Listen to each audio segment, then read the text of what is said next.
Okay, hello everybody, and welcome to week 9. Sorry for the late start. I'm about 5 minutes late getting started. I had a little bit of trouble trying to upload the PowerPoint package, which I've done, and I've emailed that to everyone, so you should have that now. That's going to sort of follow along with what we're doing today in terms of the class presentation, which is going to take us into market structure theory, and it's as I mentioned before in the last week or so of class, that we're sort of entering the period of the class in which we're sort of leaving the economics of the household, and we're going to be starting to talk more about the economics of the business firm. And that's really what our concentration is going to be on for the next couple of weeks at least. And then after that point in time, we'll start to sort of migrate to some other areas. We'll sort of bring government into the picture as another economic actor. And we'll talk about the way government sort of fits into the picture in terms of regulation and whatnot. Some of that regulation will actually sort of be discussed next week as well. So a couple of just updated items here. Last week was obviously the exam was available from say Wednesday through Sunday. I hope everybody had a chance to take that. I didn't get any emails from anybody expressing any difficulties, but if you did have challenges, let me know. Get with me as soon as you can, if you would, just so that I can deal with it and we can figure out what the issue is. But excuse me. Hopefully it was relatively straightforward. 40 multiple choice questions, 90 minutes is I think an adequate amount of time to take the exam. And I wasn't on terribly late last night. Well, I guess I was on Brightspace kind of late last night, but also on the system. But I didn't get any correspondence from anybody that I remember, at least, expressing any difficulties with the exam. So let me know if you did, and we'll try to deal with what the issues were.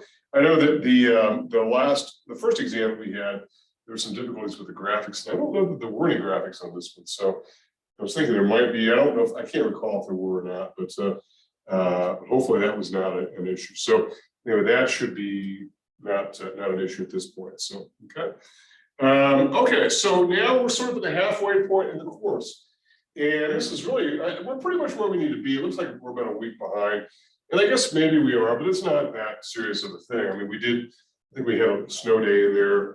We had a holiday in there. So we're really not in that bad of shape considering the fact we've actually lost a little bit of time. But we're going to start talking about Chapter 8, but I've just got a little bit of wrapping up to do before we get into Chapter 8, because I want to talk about the long term, because when we talk about cost, the whole nature of cost and production and profit and all of that, what we were really getting into was the short run feature of that. And we didn't really explore the long run yet. And so I want to do a little bit of that. And then I want to sort of get into Chapter 8, which I'll probably also continue into Wednesday. And so I'll probably continue that discussion Wednesday as well. If I'm working a little bit faster and I can find myself getting into chapters 9 and 10, I'll do that. And I'm more than glad to do that. And it will take us into what's called market structure theory. And so, and that'll be an area that we'll focus. Most of the third exam will probably deal with just that particular topic, market structure theory. And we'll talk about some examples of, examples of firms, examples of industries that sort of fit within these particular categories. And so that's where we are sort of going right now. And if anybody has any questions for me, now's a good time to give me a shout out. And otherwise, we don't have a very big attendance here on the live Zoom feed, which is fine because you're more than able to pick this up on the recorded link, which should be available right after this class is over. Also, I want to make sure to remind everybody to record your attendance. We have to have your attendance being recorded. So go on to the discussion. It's under coursework discussions, and there's a dedicated week attendance link, and just go ahead and just say something that you attended in that class during that week, and that's the way you record attendance. It is required that we do account for everyone's attendance. Okay. All right. So let's go ahead and get started. And I want to sort of pick up from where we left off with in Chapter 7. This is not really going back into Chapter 7 so much. We're not really going that much backwards, but we're actually going forward. But we didn't really get to this, and I didn't really want to sort of push the issue and force it too much last time, just because I really wanted to give a bit of a dedicated discussion to this particular concept of the long run, and what that was about, and why it was different, and why it's notable in microeconomics, and particularly as we enter this whole discussion of market structure, because we're going to be talking a lot about what are the short run implications for different market structures, and what are the long run implications. And in my implications, I mean mostly profit. And when I mean mostly profit, I mean mostly economic profit. And economic profit basically is this. Remember that we've got, if profit, which is simply defined as the pi symbol, right, is total revenue minus total cost, right? And so that's pretty much the case everywhere. Then profit from an accounting profit standpoint, total revenue minus total cost simply is the only costs here are explicit costs only. They're only explicit costs. And so as a result of this, and by explicit costs, we're simply talking about those costs which fit the definition that the accounting world uses to denote a cost. That is, they're objective, they're measurable, they're observable, and two people ought to agree on the same cost. So for example, an invoice of lumber that we receive, if we're a builder, we ought to agree that that invoice costs $12,000, and that is an explicit cost of materials. And so as a result, we can agree on what that particular cost is. It's explicit, or payroll, or something like that. Economic profit is a little bit dicier because what we're talking about here is it's the same basic formula of total revenue minus total costs. But here we've got explicit plus implicit costs. And again, if we go back to what implicit costs are essentially opportunity costs that are not accounted for in the accounting and financial world for reasons that are pretty obvious. And it's not that accountants don't understand this or don't appreciate it. They do, but they also know that it just simply doesn't meet the rigorous standards that are needed in order to convey something that's uniform. And by the way, if two people cannot agree on what that cost is, then it can't be something that's objective. Excuse me. And so as a result of this, implicit costs are a little bit different. There's something like an explicit cost, like an invoice for lumber or a payroll expense or something like that. An implicit cost is an opportunity cost.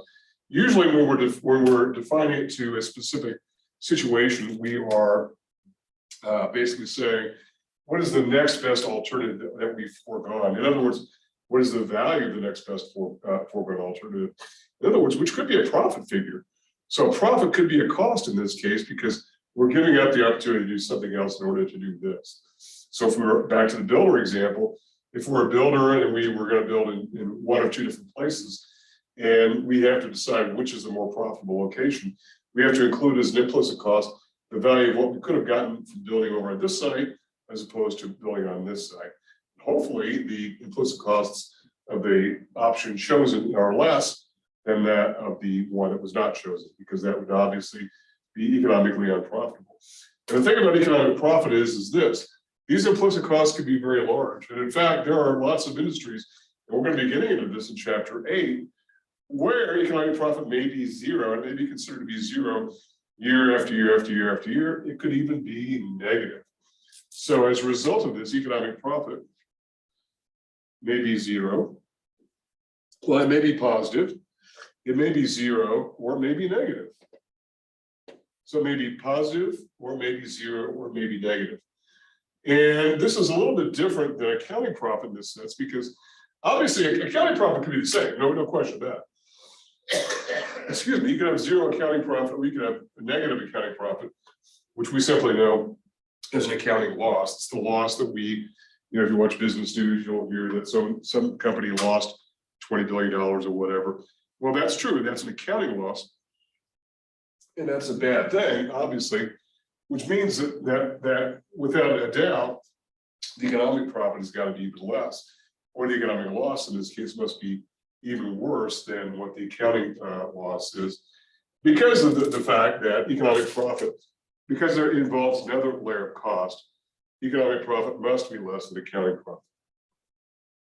Okay, now we've gone over this before, so this is not a terribly new thing. So we've talked about this before, and so, But it's going to become a more important topic of discussion as we get into talking a bit more about some of these issues concerning cost and revenue and profit and what all of these things mean. Okay, so let's go on from here. Let's take this notion of cost then. If we take what total cost is, so remember, total cost is composed of two elements: fixed cost plus variable cost. Fixed cost plus variable cost.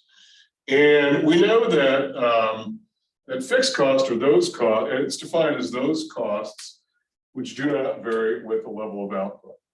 So if you simply go with total product on the horizontal axis here, right, and go with the dollar figure here on this axis, and the reason we put a dollar figure here as opposed to, say, total cost or total revenue is because we're going to be sort of, as we get going here, we're going to be sort of overlaying revenue and cost together on the same graph, and so it's not just cost that we'll be talking about; it's also revenue. So we are plotting dollar figures on this side, and both revenues and costs are dollar figures. So all these, this is a dollar figure, this is a dollar figure, this is a dollar figure. So we are plotting a dollar figure on this particular axis, and we'll probably at some point revert back to the letter Q, particularly when we bring the demand side in, because it's the Q that we initially began talking about way back in chapter 3, that is the quantity exchanged in the market. For our purposes here, we're only focusing on the supply side, which is really what chapter 7 was all about. Total product was really the issue, because we're not really talking about exchanging it in the market. We don't really care what the price of the good so much is. We're worried about what the cost of the good is. And there's a big difference here. There's a difference between cost and price. And let's talk about that now, because I think this is an important issue for us to go over here, is the idea of the difference between cost and price. And I think I probably have this somewhere here in our PowerPoint package. If not, I'll try to dig it up somewhere. But when we talk, and I know we use these terms interchangeably, cost and price, but the two are different. Let's talk about cost versus price. Then we'll come back to this notion of fixed and variable cost. We talk about cost versus price. We're talking about the cost of a good.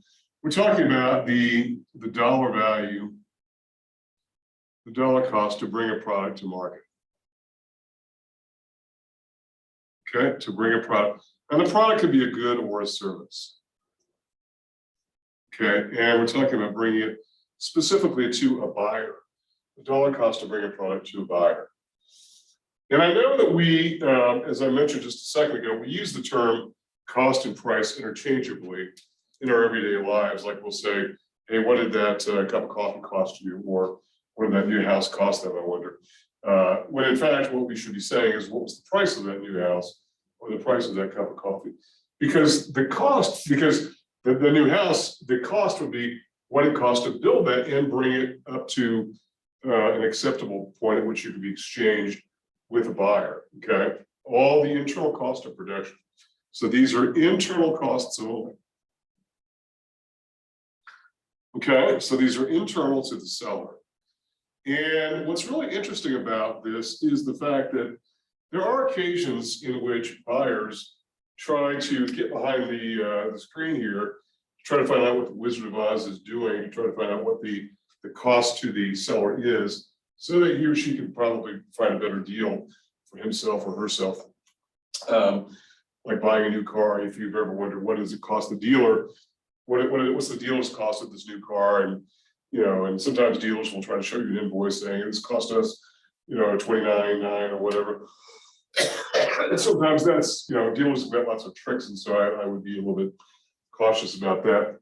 But a lot of times people want to know what it costs the buyer or the seller, so that they can sort of maybe figure out how much room there is between cost and price, so they can get the lowest price available, one that's acceptable to the seller itself. But in general, these are internal to the buyer. And by the way, cost of production is generally a sort of confidential thing. It really is. I know that in the business world, a lot of times business firms don't want other firms, don't want anyone to really know what it costs to make a particular good. Now, financial analysts are pretty darn good, and they can sort of tear into the numbers and sort of figure out what it costs to make an iPhone or to make, a Dodge Ram truck, with these certain features and whatnot. But for the most part, the average individual doesn't really have those skills and is probably not able to do that. So an iPhone that costs $1,300, priced at $1,300. See, I made a mistake there. I did the thing that I said we shouldn't do. An iPhone that's priced at $1,300, I am sure costs less than that, probably quite a bit less than that. How much less? I don't really know. And by the way, firms will go out of their way to try to conceal that because of the fact that a lot of firms present their financial statements in what are called consolidated financial statements. That is, they tend not to break down the costs too minutely. And in fact, in the accounting world, cost accounting is usually considered internal accounting. It's usually not shared with the public, not that the public wants to know, but also it's not shared with lenders, investors, or anyone else. Mostly as a strategic matter, because if your competitor knows that you're able to produce a good cheaper than they are, then they know they've got a competitive disadvantage that they've got to figure out what to do about. And they need to find out why their competitor is able to produce that very same good cheaper. So it's important strategic information to know. And so it's very often it's confidential. And this is why if you go to a car dealer and ask them what they paid for the car, you may not get an answer, you may get a runaround. And really what the dealer's answer is, it's none of your business. And they probably won't say that. They want to get a sale and keep on good graces, but that is the difference. Now, the reason I'm going on so much about cost and price is the fact that these really are two separate things. Excuse me, that we ought to separate in our minds. So cost is the cost to bring a product to a buyer. And when I say to a buyer, in fact, I think I might have said to a market a little bit earlier, but what I really mean is to the buyer, because it's all of those costs that get absorbed as it goes, as all the various components are assembled to make the product, if it's a physical product, and then is assembled and packaged and shipped and housed and warehoused and moved around and insured and put on the shelf and then delivered to your business or house or whatever. Those are all costs that go into the cost of production, right? And so those are all sellers' costs that then are reflected in what we would simply refer to as total cost. And if you want the average, what it costs to do a single unit of that thing, whatever that thing is, would be average total cost, ATC, which is the unit cost of production. So the ATC is the unit cost of production at a particular level of output. Okay, it's the unit cost of production at a particular level of output, because it's going to change as we have seen before. Okay, and output in this particular definition is going to be defined as total product at a particular level of output. So that's the average cost, it's the unit cost of production. It will change, obviously, because one of the things that we should know about average total cost is it does this, doesn't it? And the average total cost curve looks like that. That is, it kind of goes, it's got kind of this cut feature. And the reason for that is the fact that it's sort of being drawn along by the marginal cost curve, which does this. The marginal cost curve takes a dip, and that's because of the early stage gains in economies as factors are better utilized, particularly at lower levels of output. But as we move outward on this axis here, the product axis, producing more units, then the cost of production will go up. And that's what we'd expect to see with a marginal cost curve. And so as a result, it will hit it at its bottom. And I think there was a question on the exam about that, but where does it hit these average total cost and average variable cost is at the bottom. And by the way, average variable cost looks something like this as well. And it also hits it at its bottom. And the average variable cost sort of closes in on average total cost. And so that corridor between the two gets narrower and narrower, the difference being average fixed cost. And I'm going to come back to fixed cost here in a minute, because that's really what my main feature is going to be as we sort of segue from the last of chapter 7 into chapter 8. Okay. All right. So cost is the cost of production, whereas price is the agreed upon exchange value. So what are we talking about here? We're talking about the fact that number one, it is agreed upon, so it's not a forced, a compulsory transaction. It's a voluntary transaction. And by the way, you might be saying, well, what possible transaction could you be talking about that is compulsory? That, I mean, when are we ever forced to engage in any kind of transaction? And I would say, well, a lot of times something involving government, obviously, would involve this particular kind of thing. For instance, taxes and fees and whatnot. I know that people talk about driving being a privilege, and in order to drive, you have to, have driver's license and whatnot. Well, it may be a privilege, that might be technically true, but in reality, most people want to work and get a job and live a fairly conventional life. I mean, having a driver's license and being able to drive is usually part of the deal. Obviously, those who are unable to drive, that's a different story. But for the most part, that's a sort of a compulsory transaction. And you've got to have a driver's license. You've got to pay for the driver's license. And if you drive, you're going to have car insurance, which I know that a lot of people don't have car insurance, and that's a problem. But nonetheless, that would be a compulsory transaction. But it's compulsory because government mandates it. So a lot of government mandated kinds of things are agreed upon. But we don't refer to things like taxes and fees. We don't refer necessarily to the fee for a driver's license as a price necessarily. It's not really agreed upon. You're not there to haggle over the price of a driver's license. And you're not there to say, I'll get 4 driver's licenses today, and what will it cost me if I get a volume discount on those? And if I bring in my friends and family, I mean, it doesn't work that way. We're talking about agreed upon exchange value. That is, where buyer and seller agree, it's the meeting the minds between demand and supply. And that's what gives us price. And I know that we call that price equilibrium. And equilibrium we define as this sort of agreed upon sort of state of balance in a market, in a very short-term condition. And a lot of what we've been talking about to this point is short-term. So it's the agreed upon exchange value. And here what makes it different than cost is it involves both the seller and the buyer. Both sellers and buyers, okay? Obviously the buyer is involved in this, which is what makes it an agreed upon exchange value, okay? All right, and then so when we talk about the price of a good, we're talking about P here, right?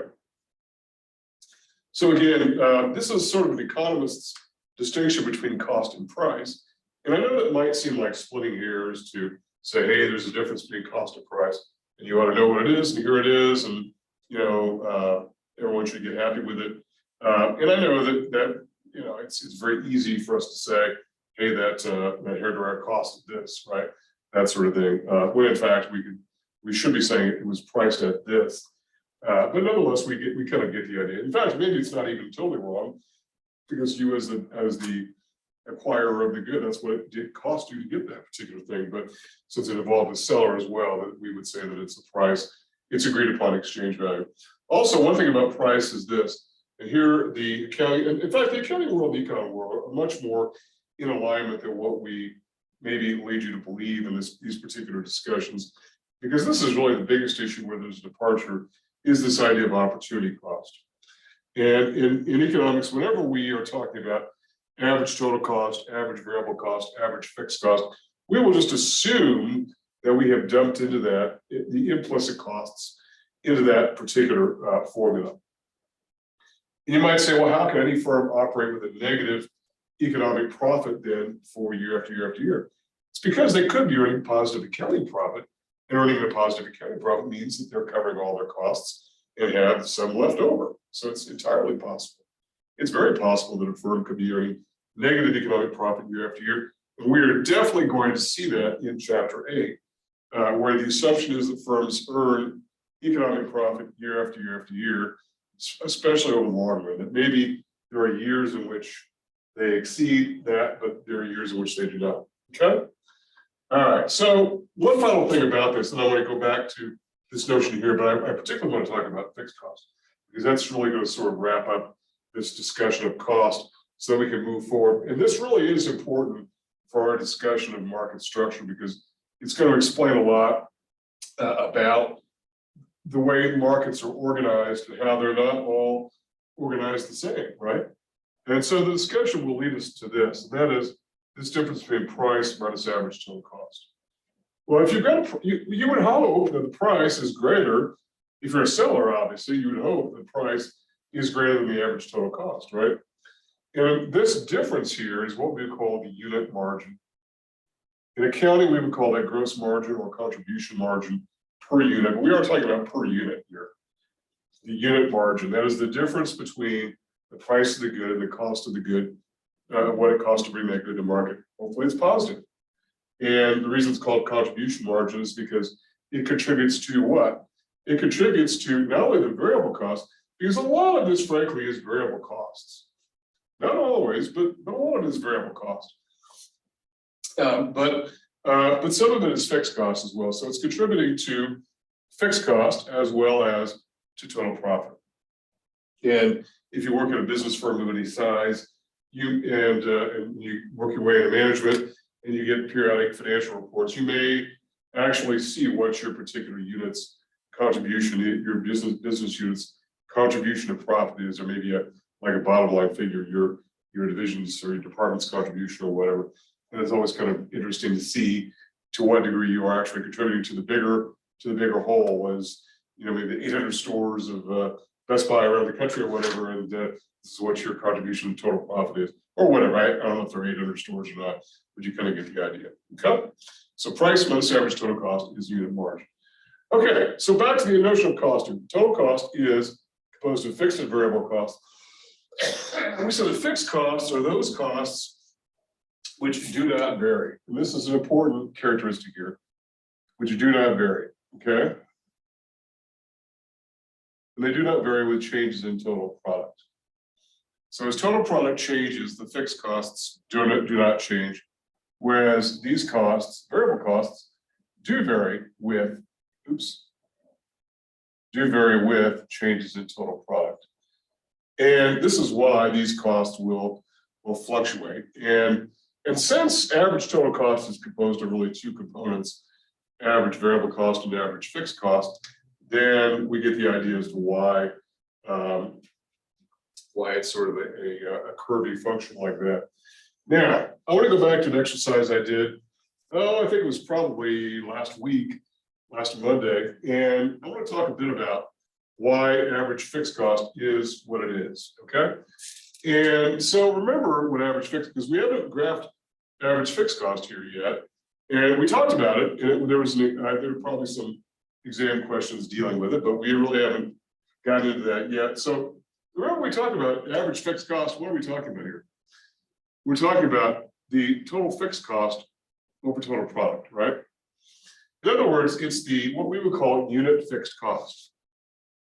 It's what does it cost us in the fixed cost element to produce a particular good? And when we're talking about lots and lots of fixed cost, what we're talking about is something called leverage. And in this case, there are really two different kinds of leverage. What we're talking about here is there's something called operating leverage. And that is the idea that the more fixed costs that we've got, the more we have to really get to a particular point so that we can break over and above that in order to achieve a certain level of profit. And that's really an important issue that we're going to be talking about, particularly as we get into chapter 8. Okay, so fixed cost over total product. It's the unit fixed cost. Now, here's the thing about operating leverage. Why is it called operating leverage? It's because of the fact that once you get above that, then if most of your costs are fixed, then the price of the good, most of the price of the good then is already been covered, because it's covering a very small amount of variable cost, and so it all falls, or most of it falls to the bottom line. And so this is the beauty of operating leverage. And the term leverage simply comes from, it's like an example from the physical sciences, where you use some kind of lever to achieve something bigger with something smaller. And that's essentially what's going on with this particular idea here.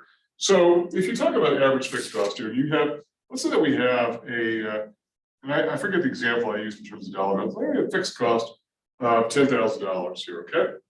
And we have different levels of total product. And we simply want to figure out what the average fixed cost is, right? And so let's say that we've got 100 units of output, and we've got 1,000 units of output, and 10,000 units of output. And again, the fixed costs do not change, and so as a result, we have 10,000 all the way down this column here, but the total product has changed. So again, the definition of fixed cost is those costs which do not vary with the level of output.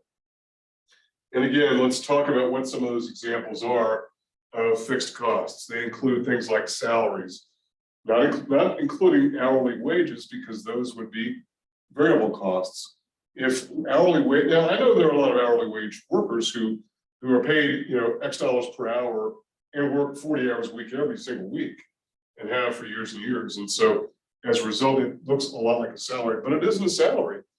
It's not a salary because of the fact, well, first of all, there are some legal reasons why it's not a salary. And one of those reasons is the fact the government very strictly controls, who is able to earn a salary and who is not able to earn a salary. And so and that is a fixed wage. It's those people who are in management or professional staff who can be paid a fixed wage. They can work, but they can be worked 30, 50, 80 hours a week.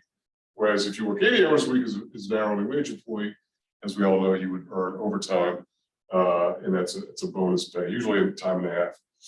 Okay, so when we're talking about so we're talking about fixed costs. It's salaries, not wages. It's things like lease expense, which tend to be fixed month after month, insurance expense, which tends to be fixed month after month. All those kinds of things, which really do not relate so much to the production of the good. And if you think about managers tend not to be really involved that much in the production of the good or the service. They tend to be overseers, and they tend to be apart from it for the most part. And they might come in on days in which the operation is no longer working or whatever. Okay, so if average fixed cost then is fixed cost divided by total product, then what do we have here? Well, then we have average fixed cost being 100 in this particular case, right? Average fixed cost is 10, and average fixed cost is 1. Sorry about that. And so what you've got going on here then is you've got this happening, right? So at different levels of production, and let's say we've got 100, or let's, I guess the output level is, 100, and this is not necessarily drawn to scale, and then 10,000. Then you've got what going on here then? You've got 10,000 divided by 100 is 100. So I'm sorry, let's take it going like this. At 100, 100 is going to be $100. So we'll put a little dot there. At 1,000 units, it's going to be $10. Again, it's not really probably drawn to scale. And at an output level of 10,000 units, it's going to be $1. So as a result, the average fixed cost curve looks like this. In fact, it sort of becomes asymptotic. That is, it approaches the horizontal axis, but will not hit the horizontal axis. So it's downward sloping. Now, this is really what leads us then into the long term. And this is why this long and sort of exhaustive discussion of cost is being discussed here, is because the fact we're talking about something that this really gives us what is known as operating leverage. This decline here is what's known as operating leverage. That is, the more output that we produce, right, declining fixed costs as output rises. As output rises. And so as total product rises, we have decline in fixed costs. Why is it called leverage? It's because of the fact that we're using those fixed costs. We're using, first of all, if inputs create costs, then those fixed inputs create fixed costs. So fixed inputs create fixed costs. So if you're insuring one building, then it's one building is the input, and the cost of insuring that is one particular item, and it doesn't change, right? And so you can't go with like a fraction of a building or a fraction of a manager. They're discrete units, right? They're distinct. You have 5 managers, 2 buildings, 4 machines, right? that sort of thing, and tenfold, something like that. So as a result, but as you are using these to your advantage, you're producing more output, you're zooming in this direction, right? You're lowering the fixed cost element of that particular good, because remember, out of the total cost element here, total cost of production is composed of average fixed cost plus average variable cost. And this guy is going down over time, then it simply means that your average total cost must also be going down. And it's also sort of dragging this down as well. The marginal cost is dragging it up as well. But this operating leverage is something to be important. Why do we call it leverage? It's because of the fact that bigger organizations are able to absorb more of their fixed costs over a greater range of output. And this is going to lead us then into the next concept that we're going to talk about, and that is the difference between the short and the long run, okay? And so let's take this notion that we talked about here and of $10,000 and say, okay, well, here's the thing. Okay, so it's one thing for us to say, okay, we've got a fixed number of managers and a fixed number of buildings and whatnot, but over time, these things are going to change, right? So if we have a fixed number of buildings, we've got a total product here, we've got a dollar figure here, and we've got total fixed costs of $10,000, right? Well, okay, the problem is that at a certain point in time, that these things are going to change as we grow, right? Remember, pushing outward, pushing to the right, away from the origin is an increase, right? We're growing the business, we're producing more output. So as we produce more output, guess what? We're going to need more inputs to handle the increase in outputs. If inputs create cost, and we need more inputs to create more outputs, then we're going to have more cost. And we're going to have more things like fixed costs. And so as a result, what's going to happen is we can't add 1/10 of a manager or 1/30 of a machine or 1/16 of a building. We're going to have to jump up and jump to the next level. And jump to the next level, and jump to the next level. And so these fixed costs are considered to be lumpy. And I know it sounds like I just made that word up, but they're lumpy in the sense that you can't just add, there's no curved line here. You've got to jump and take a step up to the next level. So it really represents a step function. Okay, it really represents a step function. That is, as you go from one incremental level to the next here. So in other words, if this is fixed cost 1 here, then this is total product 1 and total product 2, total product 3, total product 4. You're actually pushing outward here on this particular axis, right? And so as a result, as you have different combinations of outputs, you need different combinations of inputs. Remember, inputs create costs, which is why we have the dollar figure there. Okay. Okay, well, we got a problem here. And it goes back to this. Fixed costs are those costs which do not vary with total product. Well, what do you call this? Where you're going to jump upward from 10,000 to say 20,000 to, I don't know, 30,000 to 40,000 or whatever it is. I mean, what do you call that? Those costs certainly are not fixed. And so basically what we're talking about here is they do not vary with total product in the short run. And that's the important thing for us to know, is they do not vary in the short run.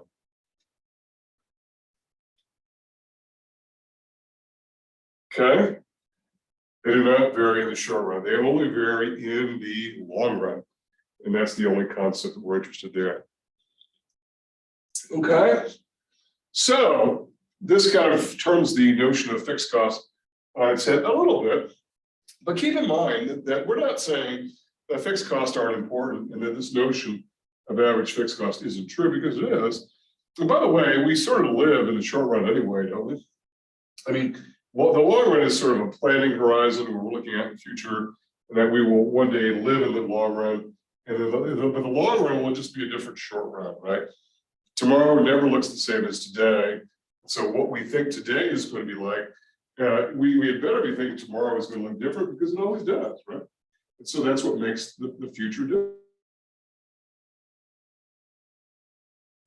And you can say that with life, and you can say that with anything. So we know that the cost situation is going to be different in the long run because we expect firms to grow. And this is something that, and maybe it's an overly optimistic sort of idea that we're maybe all guilty of, those of us who teach these kind of classes, but I think we're all sort of guilty, if that's the word, of being overly optimistic that firms are going to grow over time.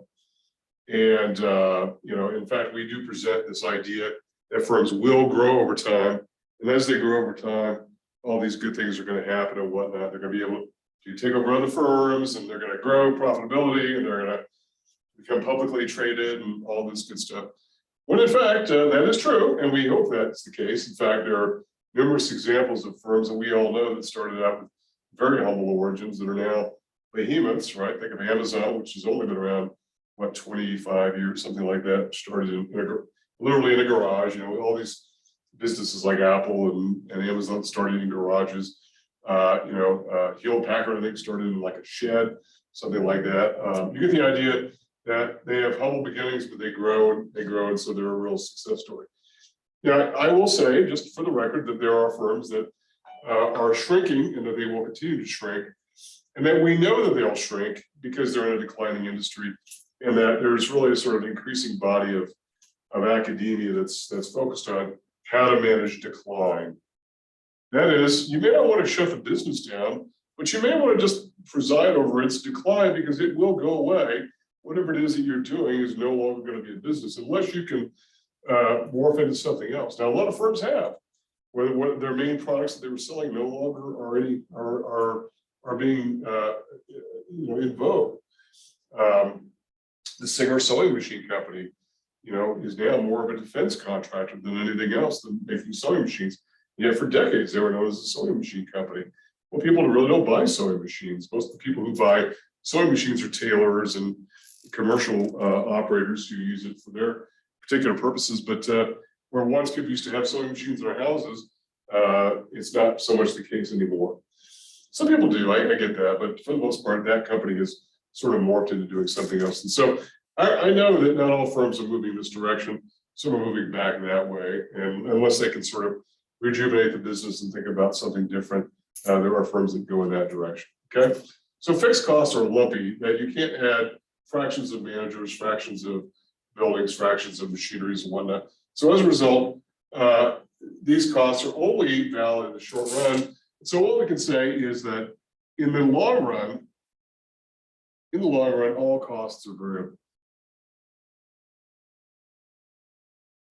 And so now this begs the question, this will be the final point before we move on to this issue of scale. And that is, in the long run, if all costs are variable, then what is the short run, and how do we differentiate the short run from the long run? This really is a bigger issue than what it might seem. In fact, we're going to be returning to this again and again. I'm sorry I've got a cough here. I thought I had gotten rid of it mostly, but it must be the air conditioning blasting on me here. So in the short run, it's the time in which no inputs can be altered. The time in which no inputs can be altered. Okay. That is, whatever the inputs are, right? And just as an example of this, let's talk about this. Let's just give an example here, and we'll use an example of a car wash. I think that's probably a pretty good. We don't need this graph anymore. It's for us to describe what we're doing here. So, and let's say that we've got this business. It's a car wash business, right? Like the octopus, which is, I don't think it's called the octopus anymore. And let's say that you've got, let's say you've got a certain volume of business, and let's say the total product, which is the number of customers per day, you can do up to 1,000 customers a day. And 1,000 customers a day, you can have this number of lines. You can have 4 lines running, and you can have 2 managers, right? Okay. Well, if you can handle 1,000, maybe you can also handle 1,500, right? And so you can handle it at the same rate here.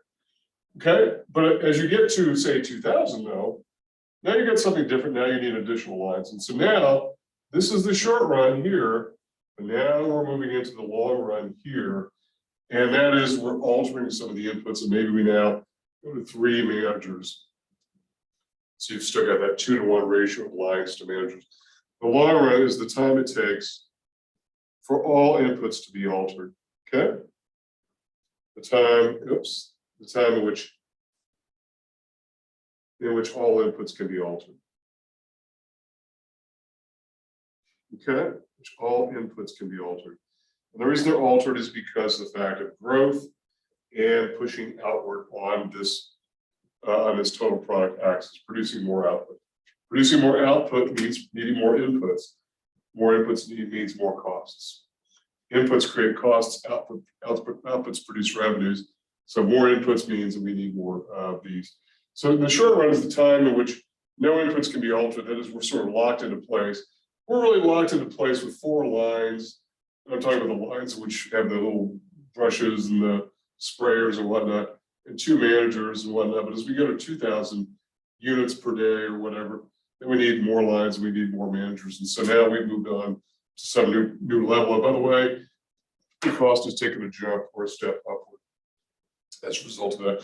Now, it could be that one of these changes where we add lines, have the same number of managers, and then as we get to 2,500 units, then we add managers. Maybe we keep this at 2 for now, and then as we get to 2,500 units, and that may be a lot of cars. Sounds like a lot of cars actually. Then it may, but it may be the case in which we don't really get to that, and that we don't move them all at the same time. And in fact, I'm sure it's the case that which businesses don't add all inputs, all fixed inputs at the same time. I'm not saying that's never happened, but that's probably not the typical case of how that would tend to happen. Okay, so questions from me about any of this? This is a bit involved, and some of it I realize is a bit of review, but it really is an important aspect of where we're going here, particularly with this idea of operating leverage. And so this is going to be the final point that I'm going to make on this, the final point, which will have to do with a particular kind of graph here. And I'm going to go ahead and erase this. And I'm kind of hamstrung a little bit in the sense that I've got some limited board space with these Zoom presentations, but hopefully, the convenience of it makes up for more than that. Okay, let's take a graph. We have a dollar figure on that axis, and we're going to have a very long total product axis, okay? A very long total product axis. So, all right, so think about this. Remember what average total costs are, right? Average total costs are composed of average fixed cost plus average variable cost, right? So it's got both of those elements together. And what we're talking about here, and the reason I've drawn this exaggeratingly long horizontal axis is because I want to sort of talk about some reality, some dynamic, which is a real thing in the business world, because we are talking about the economics of firms here. And then it really does impact what our understanding is of firms. And it's going to help us to explain a lot about market structure as we get going deeper into this subject of the different market structures that we're going to be covering in this course. And I do want to sort of take my time with this because I really think it's very important. And for those of you who are pre-business students, a lot of these concepts are going to come up again and again in some form or fashion over time. Okay, so think about this: if we've got some sort of input combination, you go back to the car wash example, and one thing I didn't include there was variable costs like workers, right? I didn't include things like maybe you needed 8 workers at 1,000 cars a day, and maybe 24 workers at 2,500 a day. Well, those are different input combinations also. Remember, the variable costs are also an element of average total cost. In other words, these are short-run dimensions. These are short-run relationships. We've got an average total cost curve that looks something like this, but over time it's going to change. That in reality, even ATC, we'll call ATC1, then it's going to change, and you're going to move on to some new level of production, and we'll call ATC, some new combination, ATC2, ATC3, etc., ATC4, and ATC5, ATC6, etc. In other words, these are all just different combinations of inputs as you experience the long run. And I know the long run is sort of it's sort of a maddening thing for people to ask economists, well, what is the long run? Because it's really hard to define what the long run is. We have a very concrete definition in micro that's actually a better definition than we have in macro, to be honest with you, which makes matters even more confusing for those who are looking at macroeconomic ideas. But the idea is that in micro, the short run is defined as that time at which all inputs are fixed. And so these are all short run relationships, ATC1, ATC2, ATC3. These are all short run relationships. And they're all different combinations of inputs. And so as a result, they all represent different combinations of labor and capital and fixed cost and variable costs that are being used to the employment of a business firm and the production of output, and that they're going to differ over time. And one of the things that we are talking about is, and there's a reason why I got into this idea of operating leverage, is the idea that as you produce more output, you do tend to experience something like this. If you take the bottom, the minimum points of all of these here, you can essentially create mathematically a function of something like this. We've got a downward sloping portion of that. And that is, you've got a decline here. If you take this particular level of output here, you've got a decline in unit cost, right? And this is a phenomenon known as economies of scale. And your text talks about this, and it may be a term that is somewhat familiar to you. We do sometimes hear that in everyday speech, maybe not quite as often as some other economic jargon, but economies of scale, where it's basically this: it's declining unit costs. Declining unit costs. In other words, ATC as output increases. Declining unit costs as output increases. So think about what's going on here with regard to economies of scale, and think about some examples of firms that are big, that are growing. And if you've ever asked yourself, hey, I wonder what it costs Coke to make a bottle of Coke, right? You go to Walmart, you pay $1.99 for a 2 liter of Coke. You might ask yourself, I wonder what it actually costs to bring this good to the market, or what does it cost them to make this? It's probably run through your minds before, particularly if you see the price of that product keep going up, right? You might wonder, well, what does it actually cost to produce that? And is this a good deal? Am I being taken advantage of, or whatever? Well, think about this. I don't know. I don't know the answer to what it costs, but I'm guessing it doesn't cost very much, because Coca-Cola produces such gigantic amounts of Coke, and I think a lot of it's been subbed out to their bottling companies or independent bottlers around the world. But nonetheless, they produce, even those produce such large scale, I doubt it costs very much at all. Or what does it cost Philip Morris to make a single pack of cigarettes? I can't imagine very much at all. In fact, the markup on cigarettes has got to be gigantic. You're not even talking about anything that's that complicated at all. Paper and a little filter and tobacco. It's just a little bit of tobacco. Times 20 in a pack of cigarettes, it must cost less than a quarter. I mean, I can't imagine.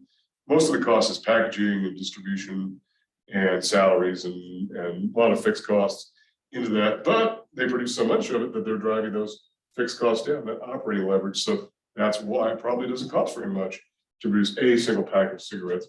And that's the beauty of scale. That's the idea that size really does make a difference. Scale is an important issue. And it's going to come up again and again as a major theme in this discussion of market structure, where we talk about the fact that bigger firms tend to have an advantage over smaller firms, if for no other reason than this one reason here: economies of scale. And that is the idea that as they get so big, it just doesn't cost very much to produce a unit of product, particularly that fixed cost element that just gets driven down through all these combinations. Because as you begin to rise here, as the cost begins to rise, as marginal cost is driving this up, you go to a new combination, you just simply go to another combination, ATC1 to ATC2. And as you start to rise here, you drop down again. some ATC3, and et cetera, et cetera. So as you find it becoming less economical, as your unit costs begin to rise, you realize you have to do something different. That is, maybe if you're hiring, if you're paying workers a lot of overtime, maybe you'd rather have another location operating, so you don't have to pay workers overtime. You have, workers operating in different plants, so you could save on that overtime costs, or all kinds of different issues like that. In terms of saving money and whatnot. Or if you're growing quickly and you have to store, some of your output off-site and pay for storage, well, maybe you have bigger facilities, you can store it on-site and don't have to pay a lease expense for that particular thing. All those are elements of scale. As you get bigger, you find you have growing pains, but you can, if you add capacity, then you can change your input mix, change your cost structure, and as a result, you have a different sort of situation. Economies of scale, it's a beautiful thing. Now, here's the problem. As the firm gets so big, that these costs begin to rise. And this is a little bit less noted, I think, in the real world, but this is a phenomenon known as diseconomies of scale. Diseconomies of scale. Now, what are this is just the opposite, right? Of diseconomies of scale. Diseconomies of scale are noted by rising unit costs as total output rises still. Rising unit cost as TP rises. Okay? Rising unit cost as total product rises. So as a result, we're still moving outward on this. We're still moving to the right on this product axis, but now we've got this issue of rising unit costs. So what does this do to? This is a little bit less common because you're talking about a very, very, very large firm here. And what are we really getting at when we talk about economies of scale? You're talking about inefficiencies that are being created because your firm is simply too large. Your firm is simply too large. And so as a result, what do you have to do in this particular case? You have to shrink your business, or you have to sell bits and pieces of the business. And so, in other words, the solution, this may be divestiture. Divestiture means selling off bits and pieces of the business in order to make it right-sized. It's just too unwieldy. It's too difficult to do whatever it is that you're doing. And by the way, we're starting to see this as a trend in the business world where firms are trying to get a better focus on what it is that they do as a main function of their business. And if they find that there are ancillary sort of subsidiary operations that don't really make sense, don't sort of fit in with the main, then they may decide, hey, we don't really need this particular business, let's sell it off. Whether we sell it to a competitor, sell it to somebody, a stranger, a foreign buyer, it doesn't matter. Whether we shut it down altogether, whatever, or we spin it off as a separate company where we retain some ownership, that might be a more preferable option. We get rid of it, we take it off our books so that we get rid of this particular thing and let somebody else run it. There are examples of firms that are in operations which they really shouldn't have gotten into. I know for a time, Paramount Pictures was also involved in theme parks and whatnot. And I don't think that worked so well for them because it's one thing to run a movie studio, it's another thing to run a theme park, which is entirely different operation. Personnel are different, seasonality is an issue. Just the entire thing is just, it's entirely different. Yes, it's entertainment. Yes, it may be the same sorts of demand side clientele, but that's an issue. Okay, so you get the idea. So divestiture. Whereas here, if you're earning economies of scale, the idea may be to grow and buy competitors. This explains, by the way, economies of scale, frankly, explains mergers, right? Mergers and acquisitions. This is one way to explain it. This is why firms buy other firms. It's because of the fact that, assuming they don't lose revenue as a result, they immediately can chop out duplicate operations. So if one firm buys another firm, they only need one accounting department. They can axe the other accounting department or absorb it into it. They only need one CFO, so that one CFO, the other CFO goes and takes a holiday, goes away. You only need one IT department, the other IT department gets shut down. I know this is oftentimes the loss of jobs, and so I don't mean to be so glib about it, but this does happen, right? Or one legal department, you get the idea. These duplicate operations are no longer necessary. Maybe some of the personnel in the firm being acquired are brought on board. Sometimes they are, and sometimes it works out very well. Sometimes the acquiring company even takes the name of the firm they're buying. When Norwest bought Wells Fargo years ago, they took the Wells Fargo name because Wells Fargo was a stronger brand name, but it was owned by Norwest, which was a bank out of Minneapolis. So it explains, and by the way, if you had two branches across the street from each other, a Wells Fargo and a Norwest, you no longer need two branches on that particular corner. You can close one of them down, assuming that you're able to do that, the regulators will let you and whatnot. So you get the idea that you can duplicate and cut out duplicate operations, assuming that you don't lose revenue, you don't lose customers as a result. That might make sense. And then this explains divestitures, which I just talked about a minute ago. It explains why companies will spin units off, divestitures and spin-offs. Oops, it's kind of hard to write down slowly. Divestitures and spin-offs. Getting rid of duplicate operations, getting rid of things which don't make sense. I think I may have mentioned in class some time ago that my sister worked for a pharmaceutical company at one point. They got involved in cosmetics. And the reason why was because cosmetics is a high margin business. And they thought, hey, pharmaceuticals is a high margin business, cosmetics is a high margin business. Let's just ride the wave and get onto that. Turns out they didn't know much about, the pharma guys didn't know much about running a cosmetics business. They spun it off. They just couldn't make it work. They took them too much to learn, and they just didn't have the context, didn't understand the market and whatnot. Final thing here, before I move to chapter 8, and then this red curve here is what's known as the long run average total cost curve. What it simply is sort of the mathematical aggregation of all these different short run combinations of average total cost curves, which are simply the dollar figure that represents the representative of the different input mixes over time. Okay. All right. Well, I took up most of the hour and a quarter, but that's okay because we really needed to get to it in order for us to go forward with our discussion of. I'm sorry, my laptop went dormant here. We really needed to do it in order to go forward in our discussion of market structure. So this leads us then into market structure theory. And I emailed everybody the PowerPoint package. There are not very many slides on it. Mostly it's going to be stuff that I'm going to be doing up here. So it's going to be important to look at the videos. And I guess the good news about the videos is that they're there forever. You can look at them as you like, and you can get a real good feel for what's happening. So let's talk about market structure.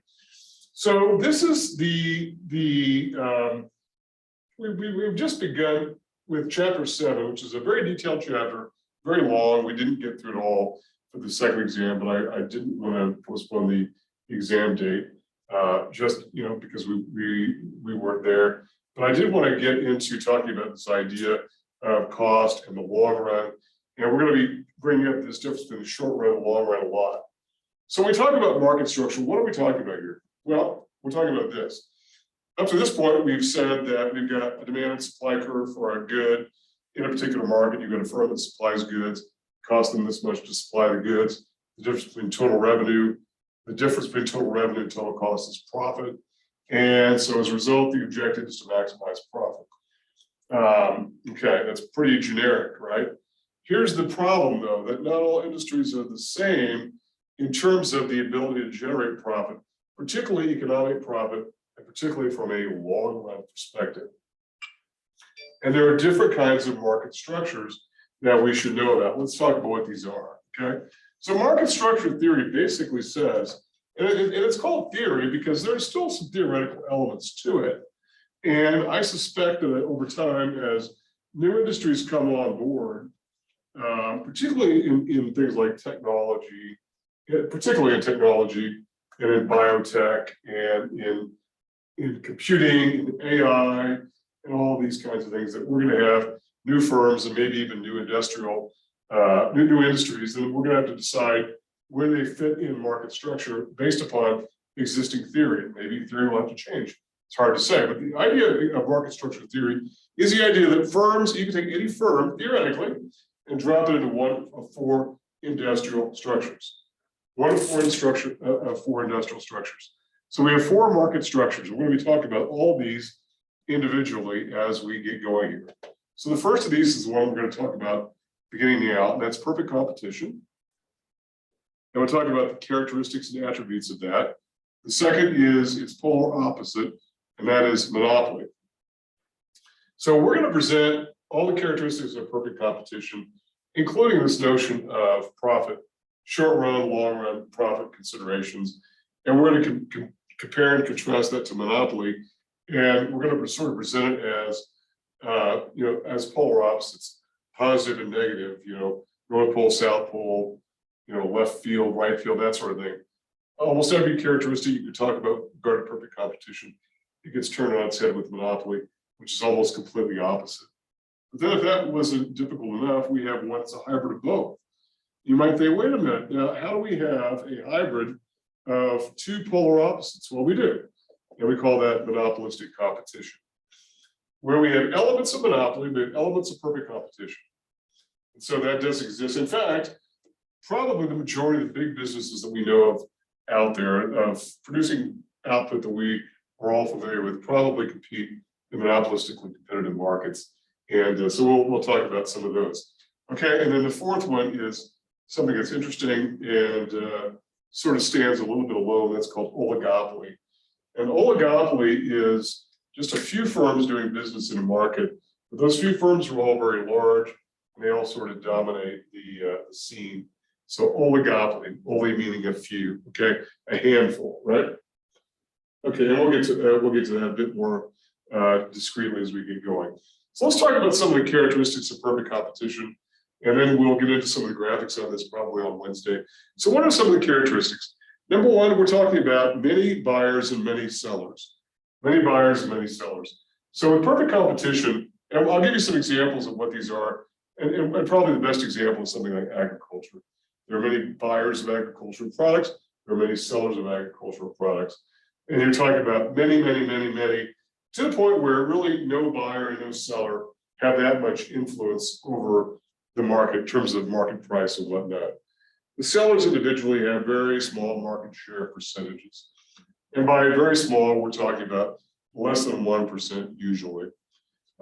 Pretty much all agricultural output fits into this category of perfect competition. In fact, when we talk about perfect competition, agriculture sort of fits very nicely with this because it sort of checks off all the boxes for these characteristics of perfect competition. Many sellers, very small market shares. I mean, if you think about the output of any individual farmer anywhere, it can't be greater than 1% of the entire national output. I mean, it doesn't happen. I mean, even though the fact that farms are getting bigger and bigger and we're getting more toward a corporate structure of farms, it's sort of the way the farming business is going. Family farming as a small business enterprise is really just not economical. It hasn't been for some time. But even still, you're still talking about a very small market share when you're talking about the entire country. Now, if it's a very, very, very small country, then yeah, maybe I suppose greater than 1% could be the case. But still, the other characteristics sort of weigh against that. Market share is not necessarily the most important thing.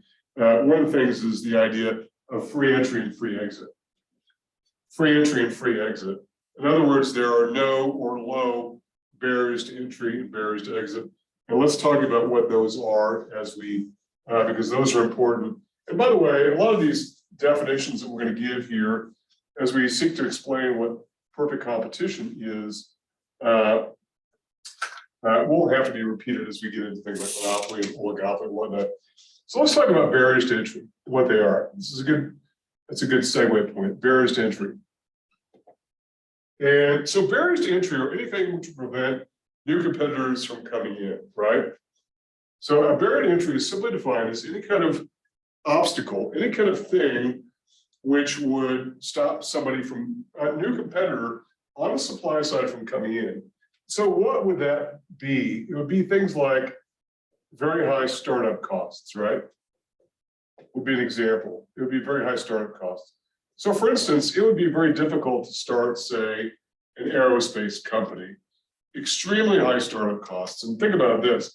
I'm not saying it doesn't happen, but most of the new startups in aerospace have been sort of state controlled, European, Russian, Chinese, where the governments have gotten involved just because there's tremendous amount of cost involved in having an aerospace company, particularly if you've got your brand new technology, it's proprietary, you didn't just buy it from somebody else. I mean, the costs are enormous and there's zero revenue to start out with. That's what being a startup is. And so very high startup costs might be one. There also could be things like legal barriers. My time's almost up here. So there could be things like legal barriers, and those could be things like patents and copyrights and things of that nature. So those could all be examples as well. So legal barriers, patents and copyrights and whatnot. And I think, and I'll pick this up next time when we come back on Wednesday, the idea of barriers to entry. And then what I'll do for the majority of the time on Wednesdays, I think what I'll probably do is spend some time just showing what some of the dynamics are with regard to perfect competition, and particularly as we go from the short run to the long run and what that all looks like. So there are questions for me before we wrap up our conversation for today. Okay, then I will see you all next time. All right.